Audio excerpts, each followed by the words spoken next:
የመጀመሪያ ልጅ አሜሪካ ነው ያለው። እናትነት ከባድ ነው። ጧትና ማታ እየደወለ እናቴ ራበኝ ይለኛል። ልጄ ተርቦ እኔ እንዴት ልብላ?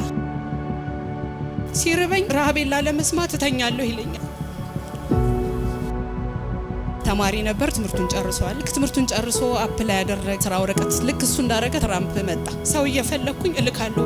ከባድ ነበር። ትንሽ ብር እጄ ላይ ነበር። አባ ጋር ደወልኩና አባ ሰው ፈልግና ለልጄ ብር የሚሰጠው ሰው ገናኘኝ አሉ። እዛ ይዞሻለኝ አባ ጸለየልኝ። አላቅም በሶስተኛው ቀን ከየት እንደገባ ከምን እንደገባ $250 አካውንቱ ላይ ገባ። ልጄ በጌታ አይደለምና እናቴ ያለ ደወል $250 አካውንቴ ውስጥ ገባ። ምን ላድርገው አለኝ። ግዛና ብላበት አልኩት። ርቀት ገድቦኛል። ሄጄ ላየው አልችልም፣ ላገኘው አልችልም። እግዚአብሔር በልዩነት የሚሰራ አምላክ ነው። አባ ሲጸልይ የሆነ እጅ ሲነሳ አየሁ ነው ያለኝ። አሜን አልኩኝ። ትናንትና ማታ 4 ሰዓት ተኩል ላይ ደወለልኝ። ማንም እንዳታወሪ ወረቀቴ ደርሶኛል፣ የሥራ ወረቀት ደርሶኛል።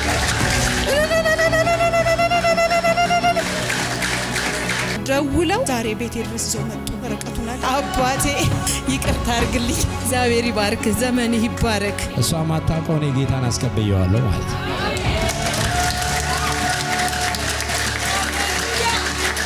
እንደ ጴንጤ የሚጠላው ነገር የለም። ልጄ ግን ምንድነው ያለኝ? ተጠራጠርኩን። የሰላም ፓስተር ነኝ ብሎኛል። ፓስተርሽ ነው እንዴ አለኝ። ቃል ይልክልኛል አለኝ። ኧረ ጌታ ሆይ ስራህን እየሰራህ ነው አልኩና ዝም አልኩኝ። ይሄን ታሪክን አላወቅኩም ነበር።